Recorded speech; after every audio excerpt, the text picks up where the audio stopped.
यो भिडियो बनाउनुको रिजन चाहिँ नि एउटा इनड्राइभरले एकदमै मिसबिहेभ गरेको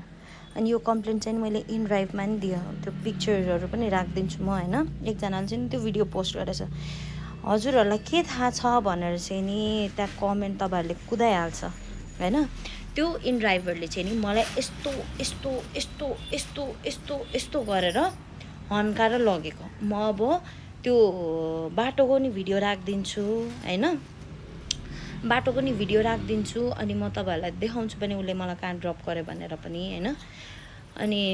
के भन्छ उसको मिसबिहेभ उसको बोल्ने तरिकाहरू सबै प्रुफ हाल्दिन्छु है म उले चाहिँ नि एकदम घटिया वर्ड हैन एकदम घटिया वर्ड अनि एटिट्युड साथ बोलेको त्यो इनड्राइभ चाहिँ नि मैले धुम्बाराईबाट मुइजबहाल जानलाई बुक गरेको हैन म चाहिँ कामले निस्केको बिहानको 9:30 बजे है निस्केको अनि मलाई त चाबेलको त्यो ओम हस्पिटलको पुल पारीदेखि चाबेल चोक नपुग्दै यता मेन कुद्नेवाला लेनबाट लगेको यस्तो यस्तो यस्तो यस्तो जहाँ चाहिँ नि कुनै पनि खाल्टो छैन अनि त्यो मलाई इनड्राइभरले के भन्यो भन्दाखेरि यसलाई त लडाइदिनु पर्ने हो भनेर शब्द युज गरेको हो त्यो इनड्राइभरले इभन इनड्राइभको मान्छेहरुसँग इनड्राइभको सपोर्टमा गएर हेल्प माग्दाखेरि यस्तो यस्तो गर्यो तपाईको इनड्राइभको मान्छेले मिसबिहेभ गर्यो भन्दाखेरि उनीहरुले के मलाई रिप्लाई दियो भने मैले चाहिँ यो इनड्राइभलाई तपाईले अन द स्पट तपाईले अन द स्पट मेसेज गर्न साथ कि हामीले उहाँलाई चाहिँ निकाल्दियो पुलिसमा गएर कम्प्लेन गर्नु इफ इन केस के नीड भएमा चाहिँ नि म तपाईहरुलाई म हाम्रो इनड्राइभबाट नै हजुरहरूलाई त्यो उता पुलिसमा रिपोर्ट गर्दाखेरि सपोर्ट गर्छु भनेर मलाई भनेको अझ नि होस् त्यो मान्छे अब 50-60 रुपैयाँ कमाएर दिन चलाउने मान्छे हो भनेर मैले वास्ता नगराको कसैले भिडियो अपलोड गर्दै रहेछ अब भिडियो अपलोड गरे त्यो अपलोड भएको भिडियो पनि देखाउँछु म हैन त्यहाँको बाटो पनि हाल्छु म हैन पर्खिनु है त यहाँ चाहिँ नि हाम्रो डिस्कस पर्यो हैन यहाँ एउटा पुलिस पनि आउनु भएको थियो पुलिसले भन्दाखेरि नि उहाँले मान्नु भएन भाइ तपाई उहाँले के भन्नुभएको थियो भाइ तपाई धेरै ठुलो कुरा नगर्नु तपाई यहाँ भनेको नमान्ने भए चाहिँ नि तपाई गौशाला लग्नु पर्छ के हो पैसा लिनु जानु भनेर भन्यो तपाईको परेको पैसा लिनु जानु मैले उलाई ठाउँमै पुर्याइदिएछ न म यस्ताको पैसा लिएर के गर्नु भनेर यसले बोलेको शब्द हो हैन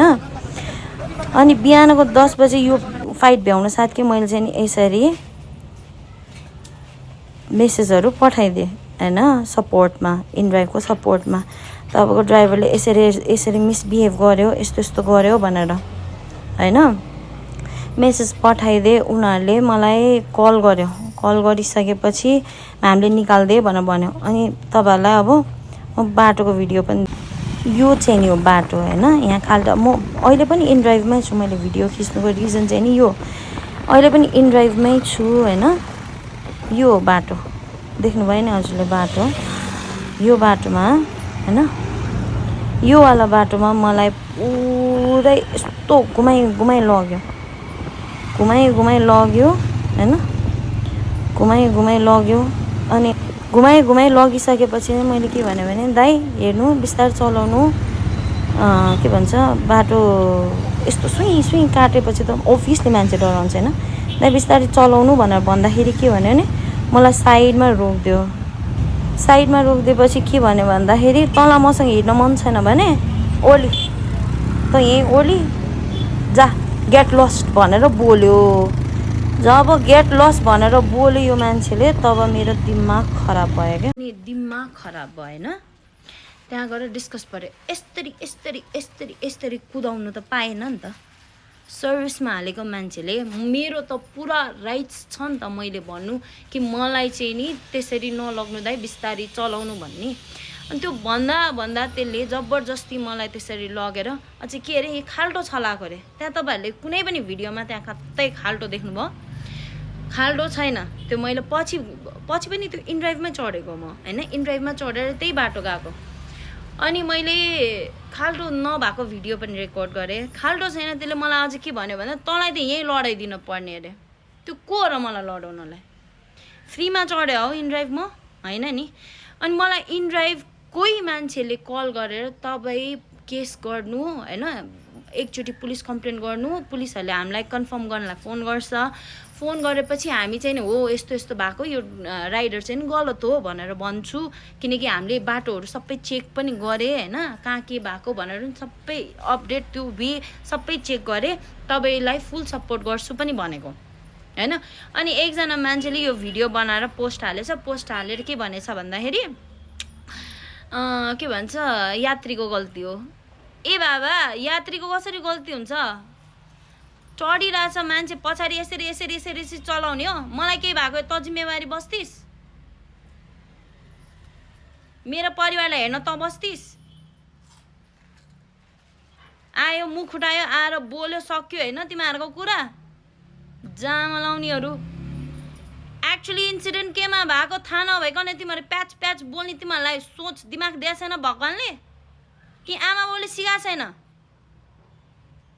तेरो बहिनी भएको भए तेरो आमा भएको भए तेरो दिदी भएको भए तेरो बुढी भएको भए त्यही भन्दिस त्यही लेख्थिस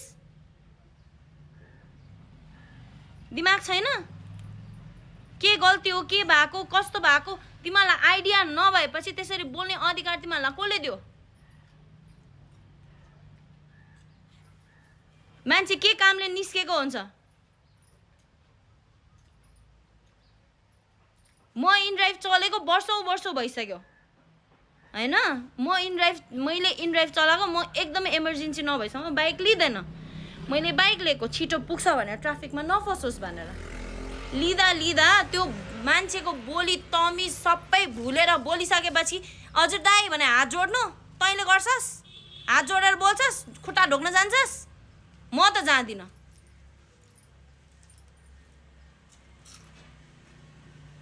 आयो मुख उठाएर बोल्यो जाम लाउनेहरु जे पनि कमेन्ट गर्दिने सो आज चाहिँ मलाई एकजना भाइले यो भिडियो पठायो यो भिडियो पठाएपछि मैले यो भिडियोमा रियाक्ट गर्नुपर्ने जरुरत थियो हैन त्यहाँको वे पनि राख्दैछु त्यो मेसेज पनि राख्दैछु हैन त्यो इनड्राइभरलाई निकाल्दि पनि सक्यो इभन इनड्राइभको मान्छेहरूले कल गरेर मलाई पुलिस कम्प्लेन चाहिँ गर्नु है एकचोटि बहिनी भने पनि छ हैन अझ पनि म शान्त भएर ठिकै छ मान्छे हो ल के होसमा चलाको होला उसलाई केहीको टेन्सन सबलाई हुन्छ तर आफ्नो टेन्सन दुनियाँभरिको बाहिरको मान्छेलाई गएर पोख्ने चाहिँ नि त्यसलाई चाहिँ नि गतिलो मान्छे भनिँदैन सबजनालाई टेन्सन हो बच्चालाई होमवर्क गरेन स्कुलमा टिचरले पिट्छ भने टेन्सन हुन्छ ठुलोलाई काम पाएन कसैको काम भएन कसैको स्यालेरी आएन कसैको के हुन्छ कसैको घरको लोन हुन्छ कसैको कामको लोन हुन्छ त्यसको टेन्सन हुन्छ बुढाबुढीलाई बच्चाहरूले खायो खाएन यो गर्यो गरेन हैन घरको टेन्सन हुन्छ सबैलाई टेन्सन हुन्छ आफ्नो तर टेन्सन त्यसरी बाहिर आएर पोख्नु चाहिँ नि भएन सिम्पल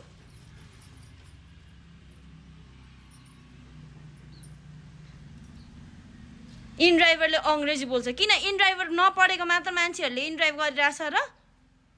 पढे लेखेको मान्छेले नि इनड्राइभ गरिरहेछ स्यालेरी राम्रो पाउँछ भनेर राम्रो कमाइन्छ भनेर गरिरहेछ काम कुनै नि ठुलो सानो कुरा गरे हैन बोल्ने तमिज हुनु पर्यो जसको बोल्ने तमिज छैन त्यस्तोको लागि म त यस्तै हो तिमीहरुको तमिज त्यस्तो राम्रो तमिज तिमीहरुलाई त गेट लस भनेर बोल्ने मान्छेलाई गएर खुट्टा ढोक्छस् तिमीहरु ढोक म ढोक्दिन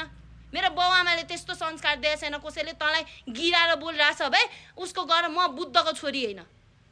बुझिस् नि महात्मा गान्धीको छोरी हैन म त्यस्तो रियाक्ट नगरिकन बस्न सक्नलाई त्यसको बाउले कमाएर दिएछ र मलाई त्यसको बाउले पालिरहेछ र म त्यसको के भन्छ घुर्की हेरेर बस्नलाई कि त्यसले मलाई फ्रीमा पुराको जाँठहरू ठुलो कुरा गरेर बस्छ कमेन्टमा हिम्मत छ अगाडि आइज